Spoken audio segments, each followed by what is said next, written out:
important de souligner que le fluvial, ça existe, c'est bien, ça progresse. Merci à tous les deux.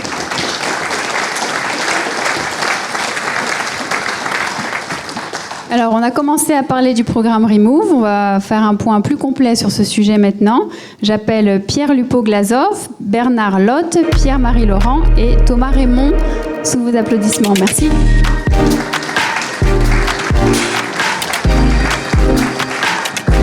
Bienvenue Pierre, enchanté, allez-y. Bonjour. Bernard Lotte, bienvenue.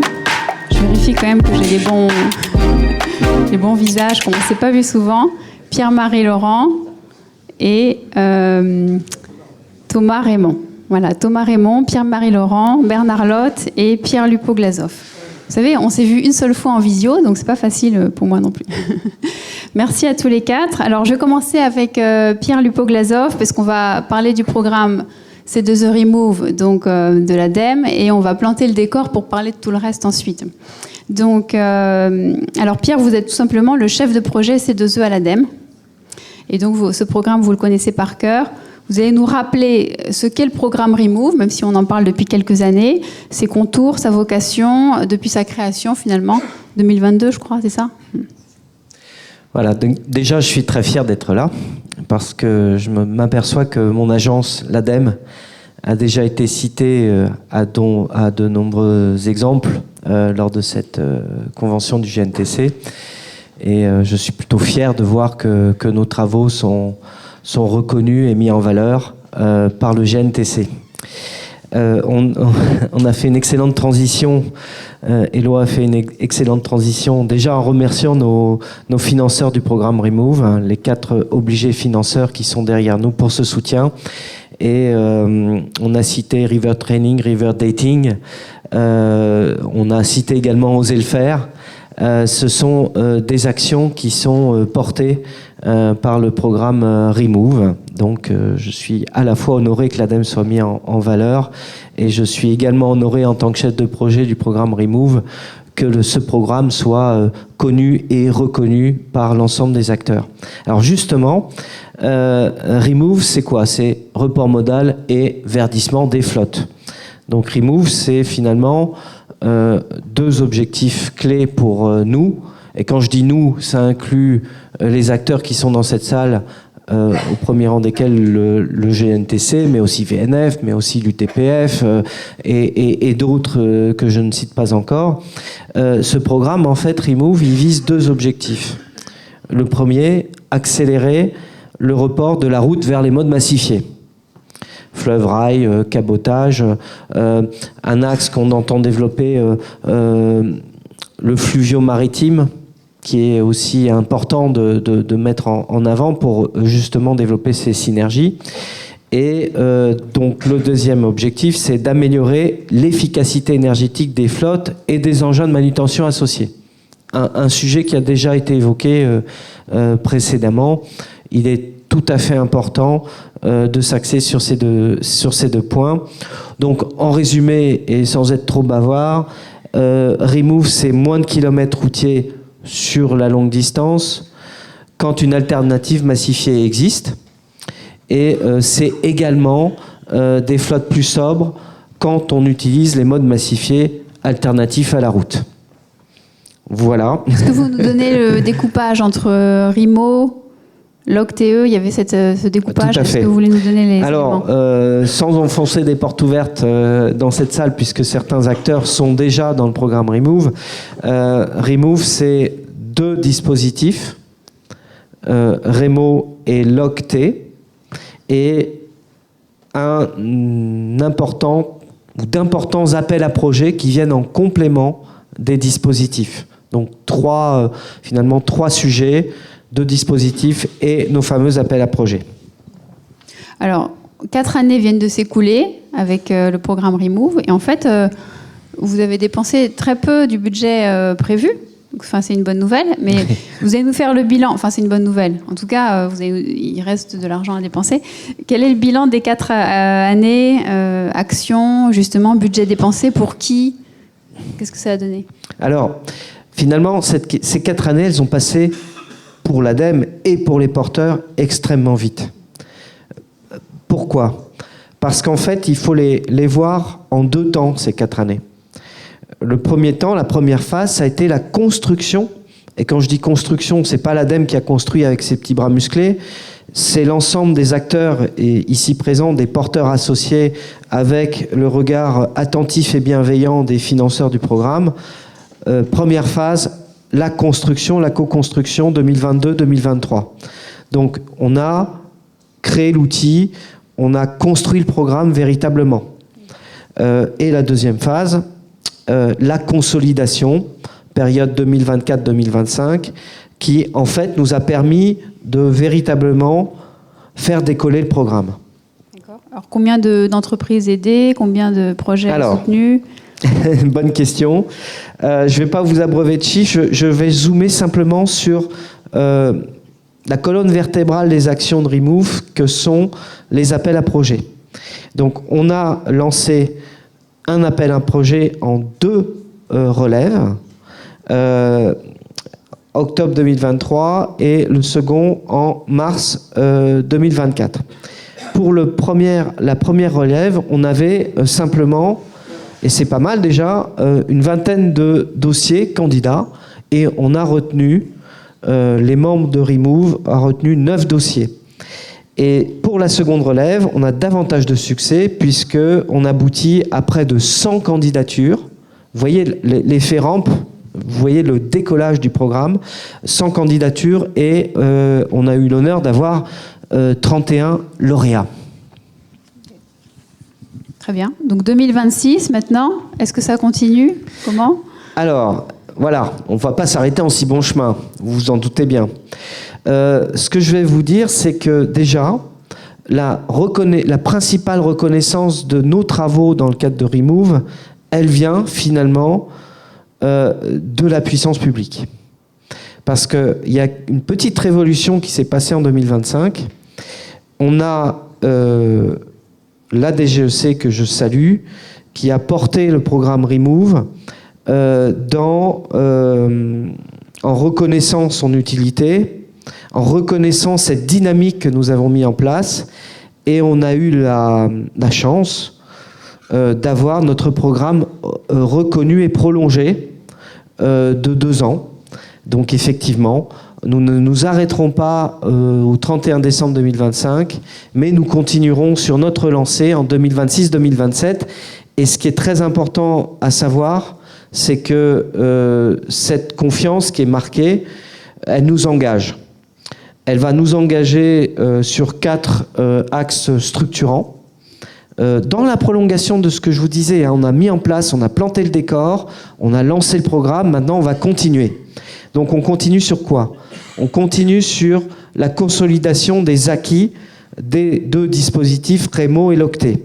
Donc poursuivre la dynamique, les sensibilisations, les river training, savoir le faire, ça a déjà été évoqué, donc on continuera en 2026-2027. On va en parler aussi avec nos invités. On va en parler avec nos invités. Je ne vais pas mobiliser. Donc très rapidement, dynamiser le report modal par ces fameux appels à projets que j'évoquais, structurer, pérenniser nos outils communs et notamment un système d'information qui porte le programme, et enfin renforcer la communication et l'animation collective. D'accord, vous avez un programme très clair. Si les candidats sont dans la salle et veulent participer aux appels à projets, quels sont les critères sur lesquels on peut se lancer dans l'aventure ? Alors, déjà, sur les appels à projets, les signaux qui nous remontent de nos partenaires, au premier rang desquels je citerai quand même le GNTC, c'est que le futur AP est très attendu. Vous êtes, pour certains, sur les starting blocks. Pour nous, cet AP, on va peut-être en profiter pour le changer, en changer la forme. En tout cas, c'est peut-être un scoop que je vais vous donner, mais avec notre direction juridique et certains porteurs, on réfléchit à modifier les exigences de l'AP en l'adaptant à un nouveau règlement, un nouveau régime qui s'appelle le RECT, que la Commission va produire normalement, et c'est un pari qu'on fait, en fin d'année, Donc on va s'inspirer du RECT pour lancer notre fameux nouvel appel à projet. C'est un pari audacieux. Il va peut-être pas se réaliser. S'il se réalise pas, c'est pas grave. On reviendra sur un schéma plus classique, celui que vous connaissez déjà avec l'AP précédent. Et voilà. Et voilà ce qu'on va faire en 2026. Bon, donc tout commence maintenant en fait. Tout commence maintenant, exactement. Merci. On va poursuivre justement avec des exemples concrets. Bernard Lotte, pour la société Elio. Bonjour, bienvenue à vous. Bonjour.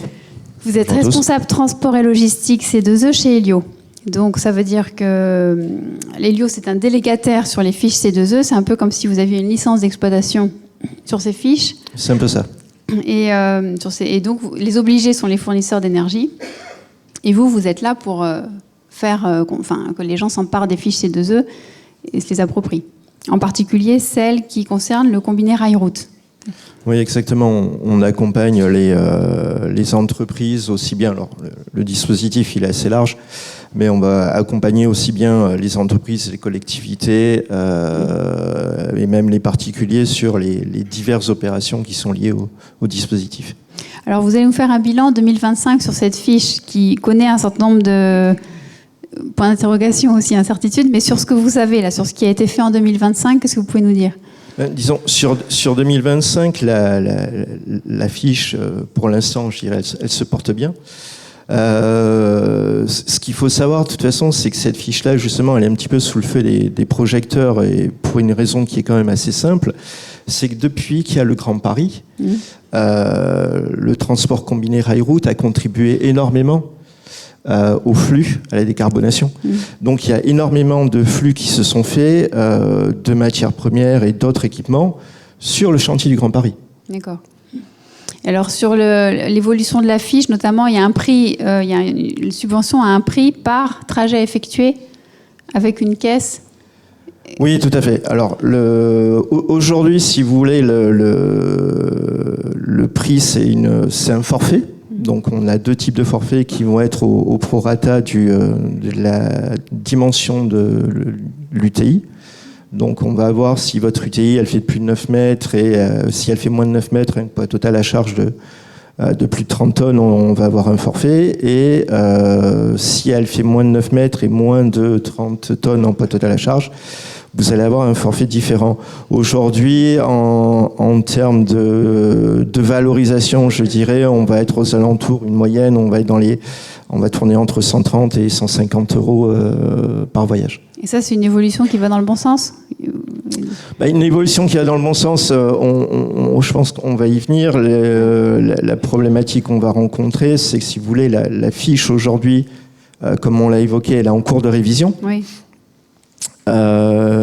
Et ce qu'il faut se dire, de toute façon, c'est que cette fiche-là, ça a été la toute première fiche dans le cadre du dispositif.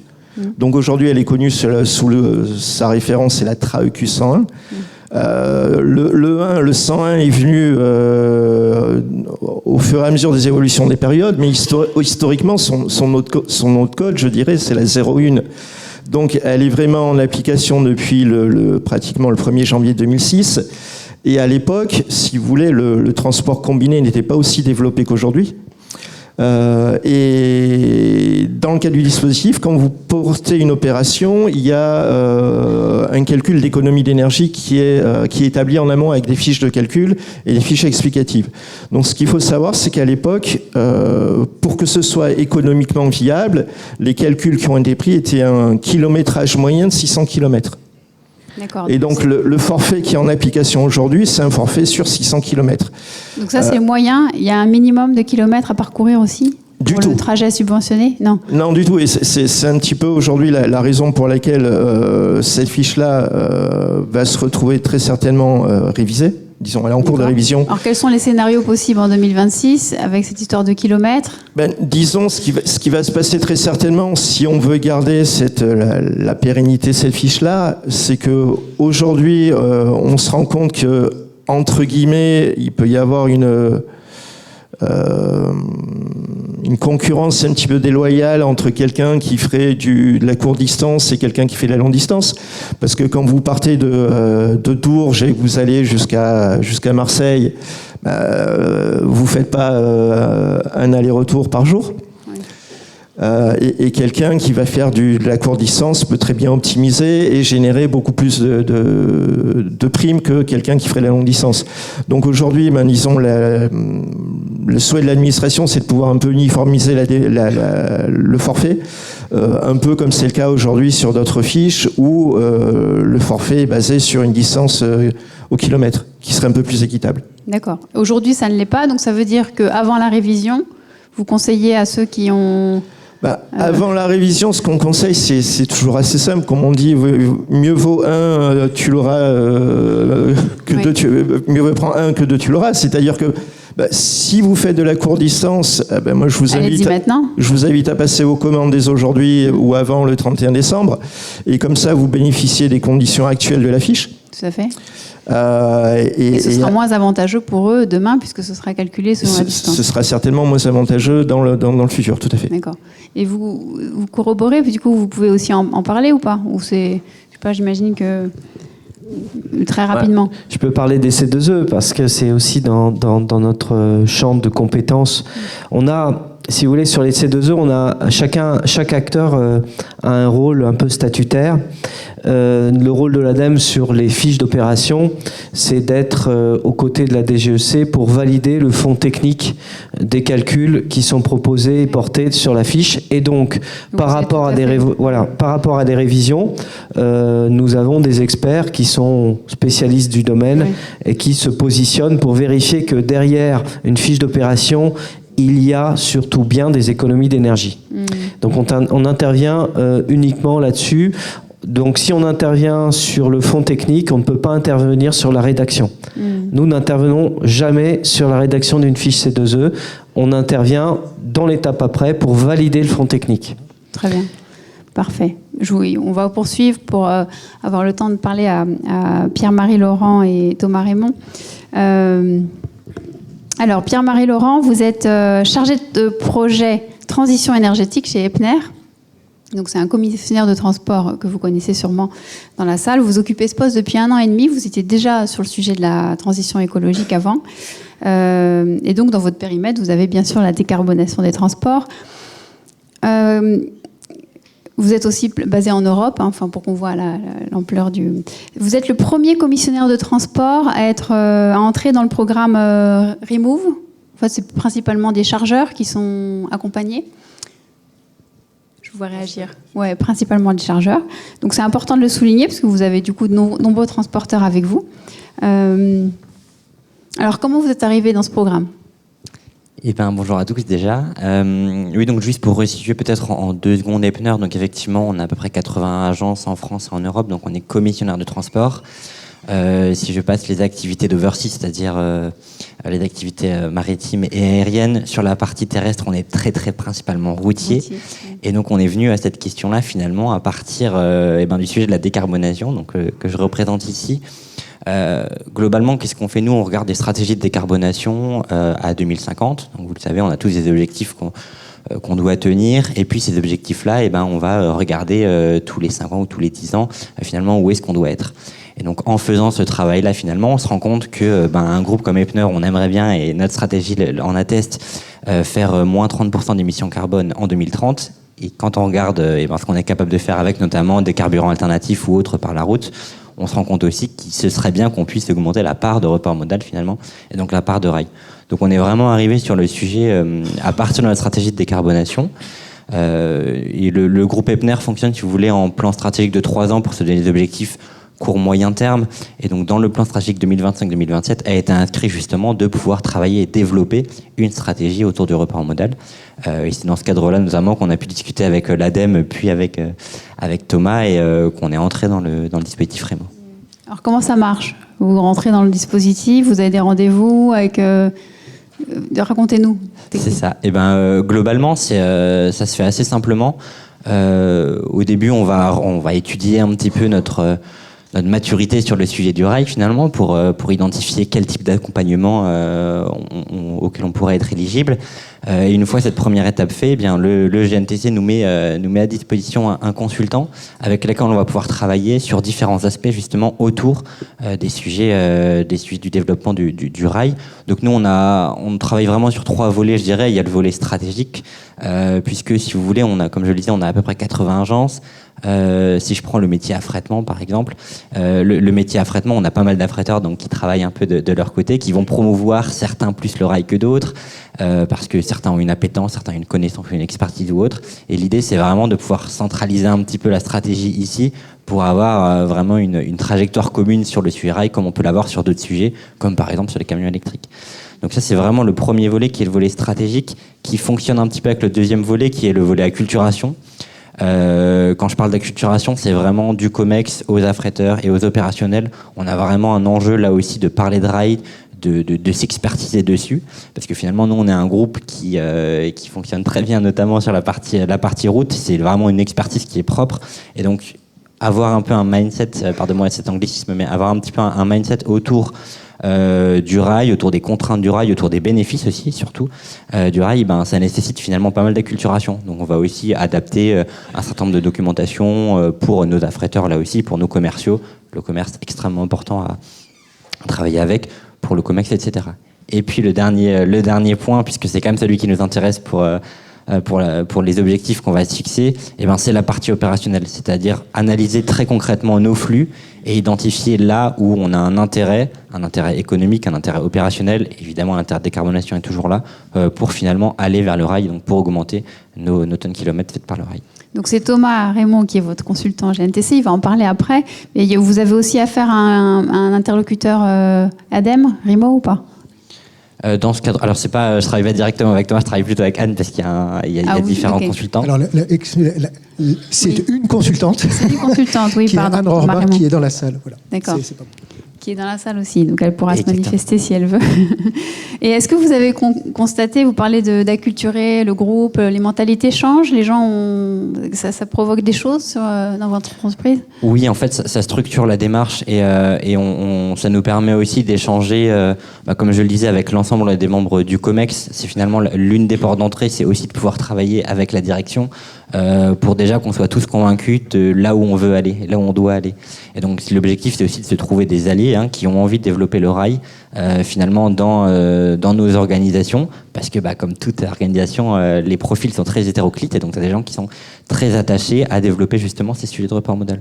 Donc en fait, l'idée, ça va vraiment être de pouvoir trouver des ambassadeurs, là, encore une fois, à toutes les strates finalement opérationnelles et stratégiques, pour pouvoir finalement travailler sur des cas très concrets, et in fine avec des clients évidemment sur le sujet. Et donc vous redites-nous votre chiffre, votre objectif, là c'est 2030, c'est ça ?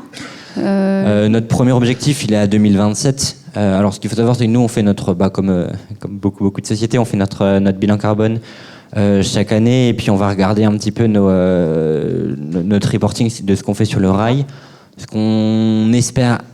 à quoi on espère arriver finalement avec ce programme, c'est de doubler les tonnes kilomètres faites aujourd'hui en rail en 2027, donc pour notre premier plan stratégique, sachant que le référentiel c'est 2025.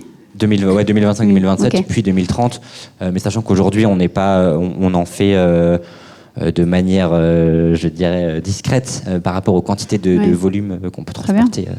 Alors comme vous êtes un routier principalement, comment vous voyez la place des routiers sur le marché du combiné ? C'est assez simple, et je pense qu'on partage beaucoup dans la salle ce positionnement. Je dirais qu'elle est extrêmement complémentaire pour plusieurs sujets. Déjà, on ne peut pas faire de rail route sans route, comme l'indique le nom.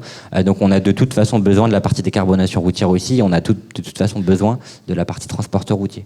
Donc ça, c'est un premier point. Le deuxième point, c'est que nous, quand on va chercher à décarboner finalement nos activités, on va les découper par métier, par distance, par tout un tas de choses.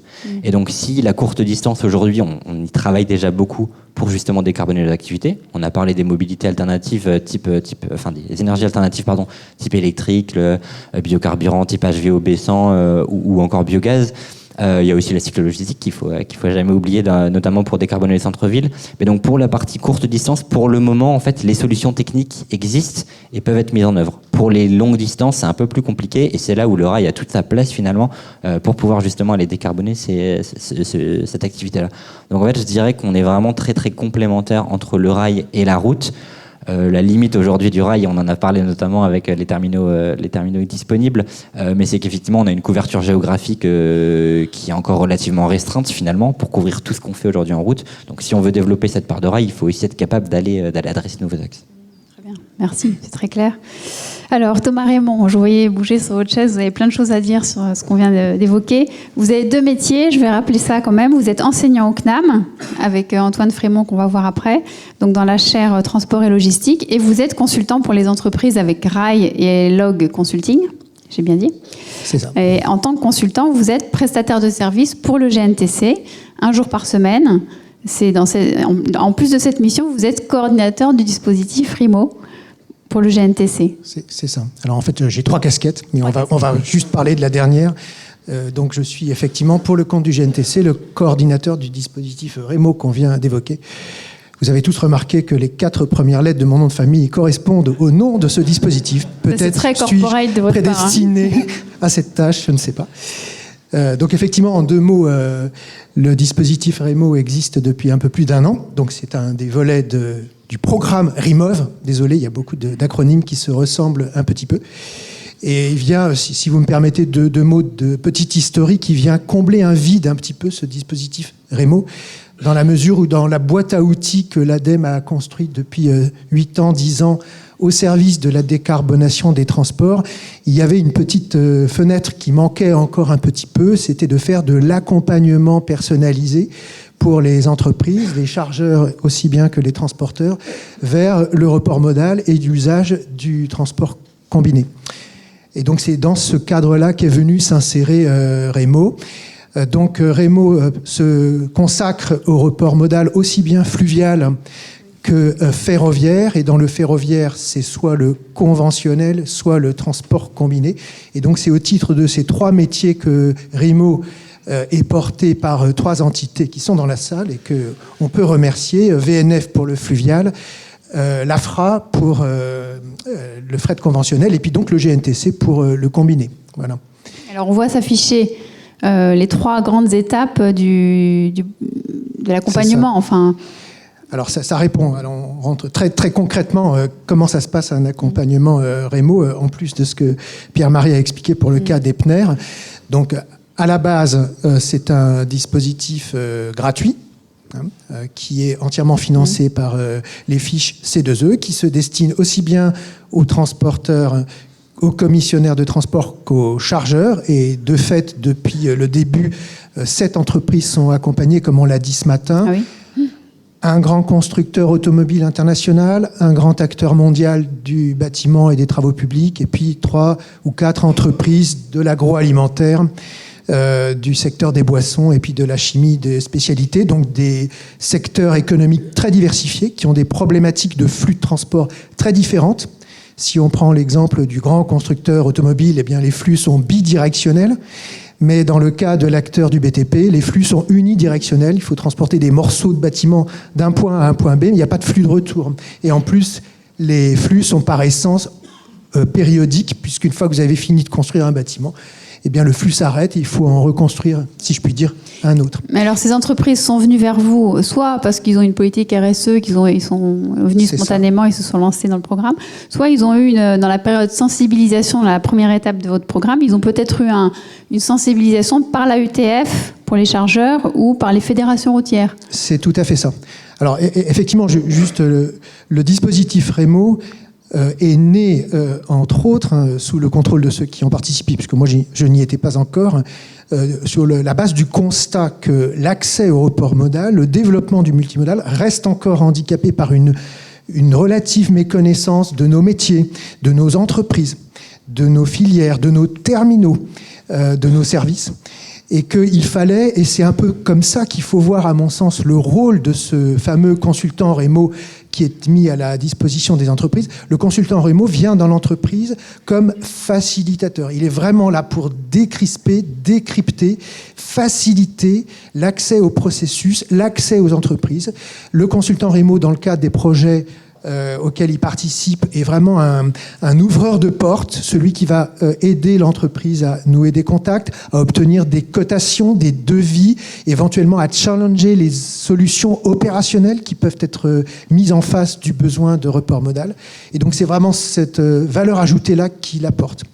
Et alors, Émilie, pour répondre à votre question, donc effectivement, vous voyez sur l'écran très, très simplifié le processus type d'un accompagnement REMO. Il y a 3 étapes, comme vous le voyez. La première, c'est la sensibilisation, qui, comme vous l'avez dit, est effectuée par les organisations professionnelles que vous avez nommées. Et puis ensuite, 2 étapes concrètes, celle qu'on appelle l'adhésion et ensuite celle qu'on appelle l'engagement. Vous voyez les bornes limites en termes de temps, 3 mois.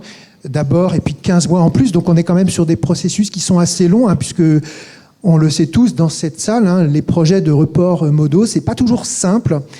Ça se travaille dans la durée, parce que les premiers coups sont pas toujours les bons. Il faut trouver parfois des solutions innovantes, adaptées complètement aux besoins des chargeurs ou des transporteurs. Les supply chains d'aujourd'hui sont complexes, elles sont en partie internationales, elles bougent en plus, elles s'adaptent régulièrement au marché. Donc il faut que le projet de report modal saisisse toute la complexité du besoin pour en faire un résultat.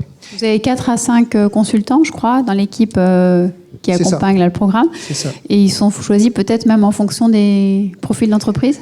Oui, ils sont avant tout choisis en fonction de leur expertise, bien sûr, et de leurs compétences pour avoir aidé ou participé à piloter ce genre de projet de report modal.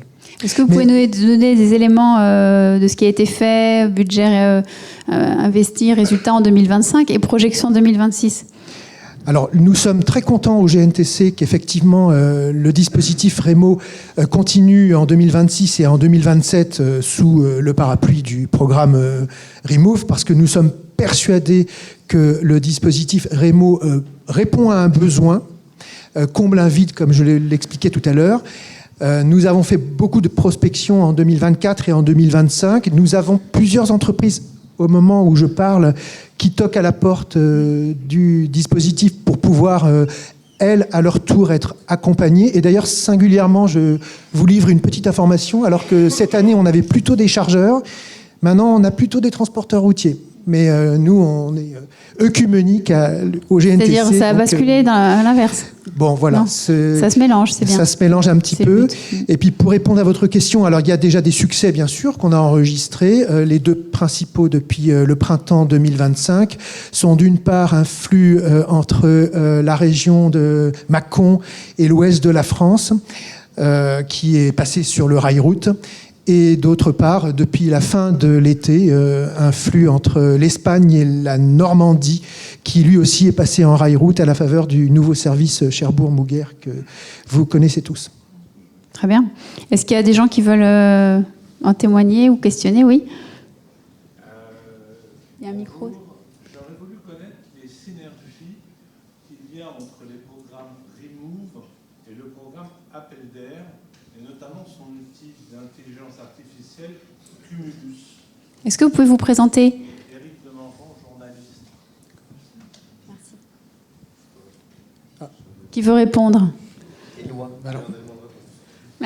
Alors, il y a un micro quelque part, ce serait bien qu'on le donne dans la salle, pour que tout le monde entende au fond. Il y a des synergies, ça je réponds pour le GNTC, notamment en ce qui concerne l'outil Cumulus, qui est effectivement un des outils, il n'est pas le seul, il y en a d'autres, qui permet effectivement d'étudier pour un projet de report modal donné les solutions rail-route existantes, mais il y en a d'autres. Mais alors, Éloi, justement, tu vas enchaîner. Alors, Éloi, un complément d'info ? Oui, un autre élément de réponse. En fait, lorsqu'on avait conçu Remove en 2021, on avait omis tout simplement la dimension digitale. C'est une dimension qu'on n'avait pas prévue. Donc, les porteurs du programme Appel d'air, donc AI Cargo, nous avaient contacté, nous VNF, juste avant la remise du programme, la remise du projet de programme. Et en fait, c'était trop tard. Donc à ce moment-là, nous, on avait dit on ne peut pas se mettre sur les 2 programmes. Par contre, nous, VNF, nous donnons à e-cargo la possibilité d'intervenir dans nos sessions River Training quasi systématiquement. Quasiment toutes les sessions River Training, ils ont la possibilité de faire une présentation du programme Appel d'air. Parfait.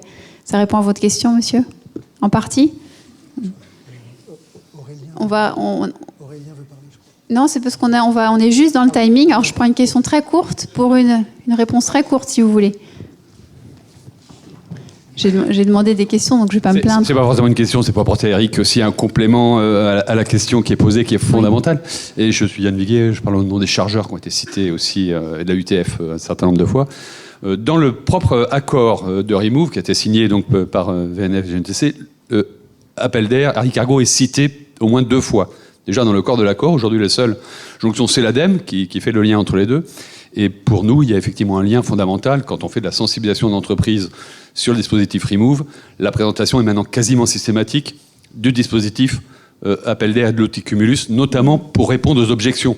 Tous les chargeurs qui vont dire « j'aimerais bien faire du report modal, mais je suis trop petit, j'ai pas les volumes hautes », avoir une cartographie des volumes pour dire vous oui, mais vos voisins les ont, donc ça amène les choses. Ou alors moi j'ai que des flux allés, je peux pas payer l'aller-retour, de pouvoir dire vous partez d'où, vous allez où, regardez ce que donne Cumulus, tout de suite. Vous avez effectivement une vraie efficacité. Merci. Et si demain il y a un Remove 2, on espère, on y travaille, je pense que les synergies et le renforcement, voire le regroupement des deux programmes, a une vraie cohérence. Oui. Voilà. Merci beaucoup. Et je vais vous arrêter là, même s'il y a encore d'autres choses à dire, on le fera au cocktail entre nous. Merci à tous les 4 et bravo pour ce programme Remove qui avance.